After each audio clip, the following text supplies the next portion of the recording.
Tucker Carlson is having more of his texts leak that mirror what we've already heard him say about Trump, but are another example. So you might remember back during the 2020 campaign, Trump loses, he starts telling all these lies about the election. Tucker's out there kind of trying to fan the flames of it, but then he gets embarrassed because he brings on guests and they can't actually substantiate the claims. And then Tucker runs with a story that's not true, it gets disproven, he feels embarrassed. And he recognizes, even though his network was very much not making this clear, that Trump was lying through his teeth about the election. And so he was behind the scenes texting, these people are crazy. And that came out during the Dominion lawsuit process. And then throughout the 2024 campaign, Tucker went on to essentially just be a big Trump guy, big Trump supporter. That image, perfect timing of him hunky-dory at the golf club with Marjorie and Trump. How sad. How sad they all broke up. They're all broken up now. But now you still have going on the Smartmatic lawsuit against Fox News. And that came with it this quote. An unidentified individual told Tucker Carlson on the 9th of November, 2020, that Trump should concede the election. Carlson replied, "Oh, I'm fully aware." Huh. And referred to, now he still lies about the election. Okay. And referred to Trump as a total piece of shit. Tucker called Trump, we've already seen that I hate him with a passion, that quote. Now we have a total POS. But he added, we can't control him, obviously. Got to do the responsible thing, regardless of how he behaves. He's called him a demonic force. Wow. You know how you have a lot of MAGA saying, liberals shouldn't be calling Trump these really mean words because it could be inflammatory, violence-provoking. But then it's almost like no prominent liberal, no elected Democrat or prominent media figure has called Trump what Trump's biggest supporters have called him in private. Like, they always go, you can't call Trump Hitler. That's dangerous. And I'm thinking, random people say that, but who's really influential going around saying Trump's Hitler, Trump's Hitler? I haven't seen it. But what I do know is J.D. Vance said he might be America's Hitler. Or I would say it can get dangerous if you start calling people demons, right? I would want to hurt a demon, I think. And I definitely want to hurt the demon that hurt Tucker. You remember? That scratched him in the night with his dogs. But it wasn't the dogs. But it looked like a dog scratch with his dogs, but it wasn't the dogs, I swear. And so I'm sure if I were going around saying Trump is a demonic force, you would have right-wingers going, hey, you're provoking violence against Trump by saying that because demonic, what do you do to demons? And then behind the scenes, that's what Tucker's saying, along with your POS. Now, before these texts went out, Tucker was confronted at this Turning Point USA event about the previous text we already knew about and just how two-faced he is. Now, he's back around to criticizing Trump more because he's seeing the political tides, but that's my point. He's just going wherever the tides take him. It's so obvious. And behind the scenes, all along, he's hated the guy. Here was Tucker's response to one of these students asking the question. While you watch it, please do click the subscribe button. Millions of people watch every single month who are not subscribed. Jaden can probably pull it. Look at that. 56% of our viewers are not subscribed. By clicking the button, you make that ratio better. But more importantly, you get out the values and the principles that I advocate on this show. I would answer your second question first. I really try to be as transparent as I possibly can. I think you just scoffed in the microphone. I mean, there was text that came out in court filing. Would you like to know what that was? Because I'll tell you. I'm sure everyone would love to know. Yeah, when the Dominion lawsuit. Oh, you're one of the most annoying people I've ever dealt with. This is why I don't come to call. No, but hold on. I'm gonna no, hold on. You know what Tucker's probably, if you'll take that down, you know what Tucker's probably thinking right now? While that guy was talking, he's probably thinking, and man, the people aren't listening to me.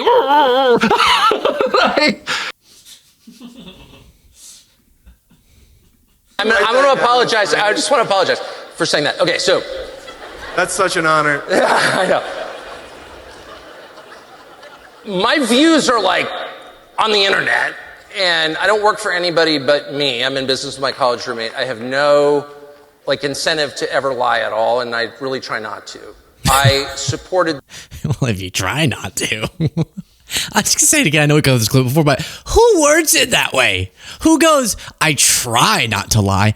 That's giving the listener an obvious assumption that you be lying, right? I try to eat healthy. Why wouldn't I say I eat healthy?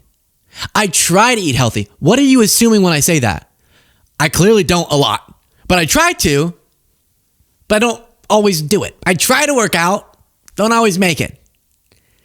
I try not to drink. The Iraq War pretty vehemently. I supported the nomination of a Supreme Court Justice, Amy Coney Barrett. That was like a huge mistake. Sorry. I think not what I thought she was. I support John Roberts. I support, what's the list of dumb things I've supported in my life? It's very long. I think I've learned something from those mistakes. I'm happy to admit how dumb they were. I've spent the last 22 years trying to atone for my support for the Iraq War. Okay, he goes on forever.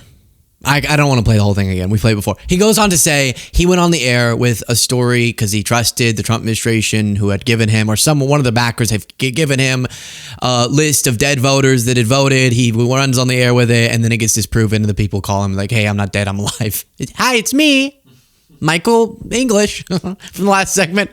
I'm alive. And he got humiliated, and that's why he said he hated Trump. Okay, here's the other little fun moment from the same event. So I kind of just don't see a lot of change between, the Biden administration and now the Trump one in foreign policy. We're still giving a shit ton of money to like Israel and Ukraine. Nothing is happening. The war's not stopped. He promised it'd be done in a day, and it's, I don't know, how many months? 8 months or something like that. It's a long time. Your dad was in the CIA, and I was wondering, does our government even want war to stop? Do they want conflicts to end? It seems like we have a difference of interests where we're getting told one thing and the other is happening, and I feel like there's not enough communication between different sects of government, and I really think the deep state's controlling everything and we have no control. Well, let me start at obviously you probably sense that I agree with a lot of that. Obviously leave my father out of it. I'm gonna have to kick your ass, which I could do, by the way, if you bring him up again, because he was a wonderful man, whatever he did for a living. So I really do hate that. So good. What is it? So good. Speaking of leaked text, this is kind of an interesting one. So that's Tucker. He's two-faced. He's going wherever the wind blows him. He doesn't actually believe anything to his core, but he just fits whatever mold he needs to, which is one of the least admirable qualities of anyone that you can possibly have, which is true, by the way. And a different leaked text was about Democrat Ruben Gallego. And what's funny is I really don't think anyone's going to care about these. Now, some of what he said was like a little weird, but it's funny that just Jack Posobiec guy, I guess he has a show called Human Events, and they exclusively, and Gallego ultimately confirmed these are real texts, obtained texts devastating for Ruben Gallego. He's the senator, one of the senators from Arizona. Let's read. He texted his friend, been watching all this insanity up there. I think it's time that somebody with a cool head and a solid plan could rise to the top of your party. Excuse me, that's the friend writing. So that was the friend writing to Ruben Gallego. Then Ruben says, oh man, have you met my party? I've been yelling at them this whole time. And then the friend says, i.e. you, seriously, you're getting a lot of great press. Start making the moves. As much of a pain in the ass you are, I believe you could become the one who rebuilds and leads them. And then he sends an Instagram video and says, this is how the world views many of them. And Gallego says, they aren't wrong. I guess some maybe cringe clip or something of a Democrat. And the friend says, haha, my point exactly. You have gained the strength and the wisdom. Seems like it's time for you to flex and battle your way to the top of that party. I could become your Republican consultant. lol. So I guess this friend of his, Republican, and then he says, we look like the not fun party. So this is Gallego talking about Democrats, always telling and correcting people, not allowing no men to be men. That's such a funny way to word it. Not allowing no men to be men, women to be hot. We used to be the party of sex, drugs, and rock and roll. And the friend says, exactly, I'm going to crack up when I go to the Capitol Hill Club next time I'm in DC and you're there hanging out just so you can hang out with hot, beautiful people. And then Gallego says, now Democratic women look like Democratic men and Democratic men look like women. Okay. So, boom, bombshell. I mean, it's kind of like, if he said that publicly, it would be a little weird. What? What are you talking about? The sort of, we don't have men anymore. But he's texting, I don't know. You're texting your bro behind the scenes. What am I going to say? I'm obviously the epitome of what he wants Democratic men to be, so I can't speak to it. No, I might be one of those examples. What the heck? Now I am offended. F you, Ruben. Well, that tone of voice didn't help. That register. So, I mean, a lot of the points, it's totally fine to go, Democrats lost their cool vibe. They got to get their cool vibe back. Do you remember when Obama was the sort of standard bearer of the Democratic Party? There was just a cool aesthetic to it. There was he kind of has the charisma, that politician thing. He's a guy.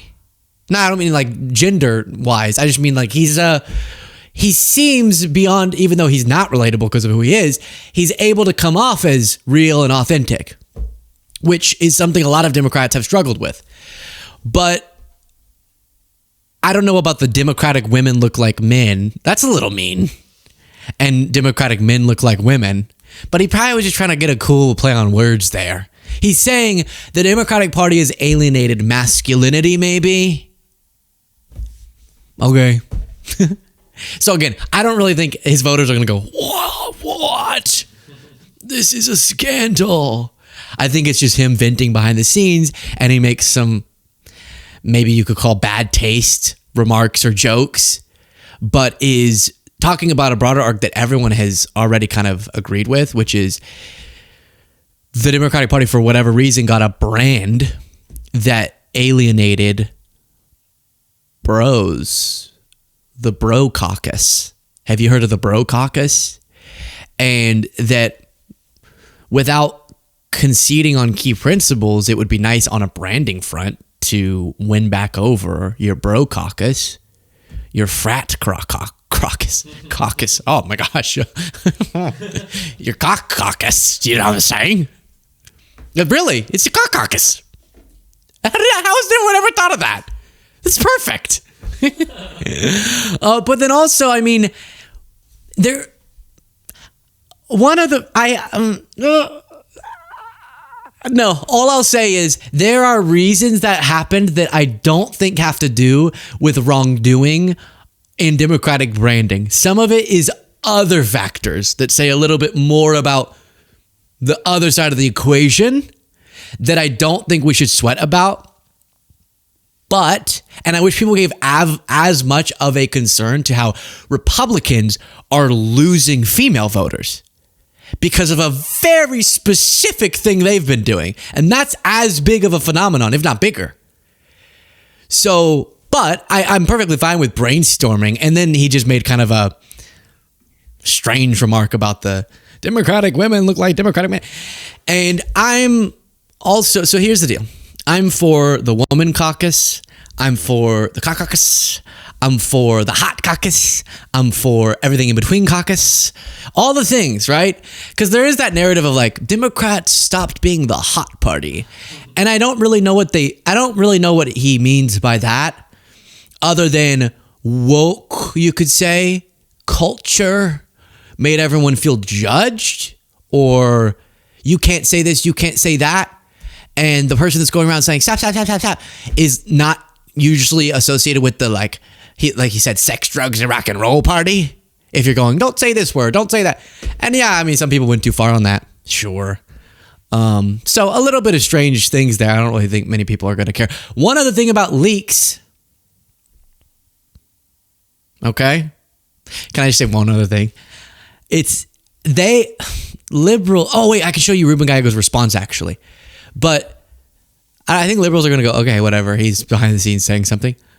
Republicans are excited because they're going, see, that's what we've been saying. City, sweetie, something, something, something. But then it's funny to think, okay, if that's his locker room talk, let's say the equivalent, right? That's his locker room talk. Your guy's locker room talk, you remember? So I think in a world of Trump, those sorts of leaks are just going to have less oomph, weirdly, because he did the most. What leaked about him was the most, almost. Here was Gallego's response. Turning Point posted some leaked Did I say subscribe in this segment? I did. text messages that they say are from you.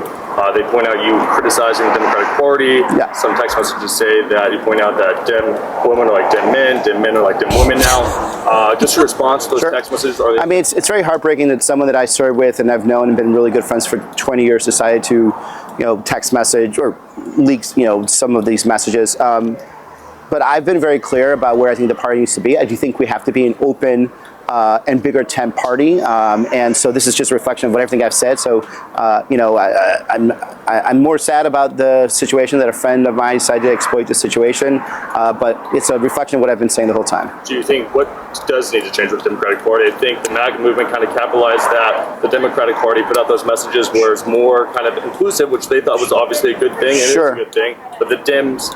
Well, I actually think the Democratic is not as inclusive as it should be. That's what I'm trying to point out. We should be the party that takes everybody in, that, at least we have certain core values, and we shouldn't be trying to exclude more people. Our tent is getting too small, and we need to actually expand the tent to.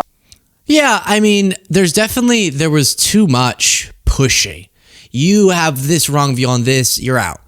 You used this wrong, now outdated, not outdated, that sounds so bad. Like I'm referring to one of the words you're thinking of. I'm not referring to that. But you used a word that just yesterday we decided was now offensive. All that, but is true. The tent did get too small because of not the leaders of the party. You never heard Kamala Harris going, you shouldn't use this. I don't want to give an example. Look at me. I'm being a little coward. But I don't care. Is it cowardly if you call it out yourself as cowardly? Think on that. So, and Kamala Harris didn't play really hard into identity politics. She just didn't. Trump was the one making everything about her identity. She wasn't. I've said that before, but it's true that some advocates of on the left got a little bit crazy in certain institutions. Just a little bit too, it felt like, everything's a little too stressful now. Am I gonna cross a trip on a tripwire because I didn't realize a new update to the latest thing? And I think you can advocate for some of the principles that underlie. I think there's actually really good intentions to the people who got that bad brand, but I think you can do it in a way that doesn't feel so naggy, like you're being nagged. That sounds bad too. I mean it in the good way. We will uplift everyone and foster openness and champion people's identity and being who they want to be without making those who are still trying to get up to speed on such issues feel like we necessarily hate them for not yet being up to speed. There we go. I think that's how he should have said it. But then I don't really think that conversation is relevant anymore. Are we going to act like right now a concern is, are we putting pronouns in our bios? Are we doing that in our Zoom meetings at the start of every meeting? Is that even a thing that anyone's concerned with now? I'd rather go back to when the governance was much better and that was the debate we got to have. Think about that.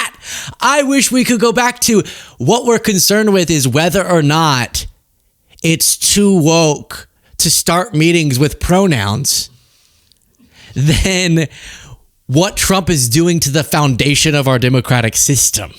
I'd rather be back where we're like, Biden's going to kind of just do his thing, okay? He's going to do it, and then we can be down here just rah, as opposed to this, which is how making it seem quaint what we were screaming about before. And so now that conversation feels pretty irrelevant. How far is woke gone? Woke got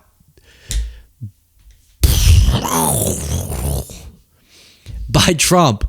And I think that people are kind of, we're ready to reinvent the brand and still stand for the principles that we should stand for without making people feel too judged. There it is. One other leak. You know Campbell, the soup? Campbell's? Is it Campbell's, the soup company? Campbell's had one of their executives in leaked audio saying this: "We have shit for effing poor people. Who buys our shit? I don't buy Campbell's products barely anymore. It's not healthy now that I know what the F's in it. Bioengineered meat? I don't want to eat a piece of chicken that came from a 3D printer." Just the worst thing you could say about your own company.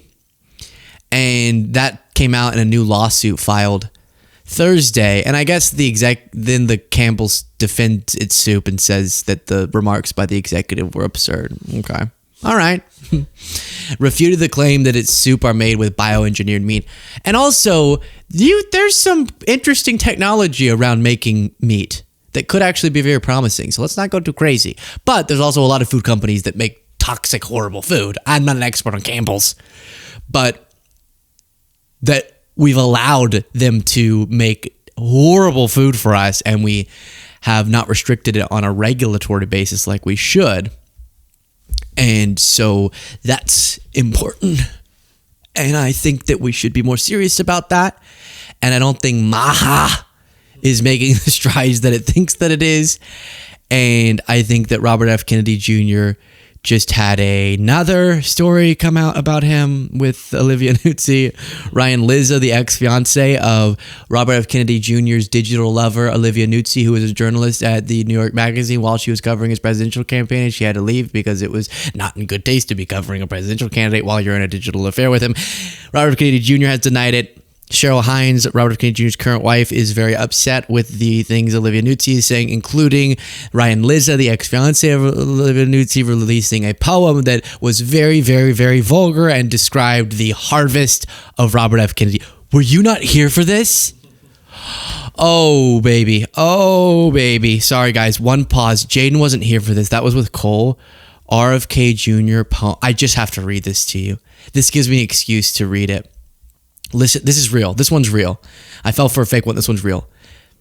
This is what, you could just put yourself up on screen. Actually, do you want to read it? All right, Jaden's going to read it. This is a poem that RFK Jr. allegedly wrote to Olivia Nuzzi while he was married. And it's titled American Canyon. Take it away, Jaden. Your open mouth away. Don't read it like that. Just read it. Don't read it like that. Your open mouth. Don't do that. Just read it very robotically. Your open mouth awaiting my harvest. And then just drink from me, love. Drink from me, love. I mean to squeeze your cheeks, to force open your mouth. I'll hold your nose as you look up at me to encourage you to swallow. I think I've seen it now. You got it? Okay. Yeah. So, don't spill a drop. I am your rivet. You are my canyon. I mean to flow through you. I mean to subdue and tame you, my love. Okay, so we're just gonna there we go. There we go. All right, we got it. So that we read. I had to share because I got to share the one with Nicole about this poem, and that actually came out. And now the only other update on Bobby is that Ryan Liz is accusing Olivia Nuzzi of, while she was in this digital relationship with him, conspiring with Bobby to kill damaging stories, which is journalistic malpractice, if that's what she did. Conspiring with him to kill stories that were damaging to him, including the infamous bear cub carcass, which I think you had bigger concerns. I love how he's like, I was so concerned they were going to find out that I dumped a cub carcass. I can't speak. Bear cub carcass in Central Park. That was one of the least damaging stories about you, Bobby. I hate to admit it.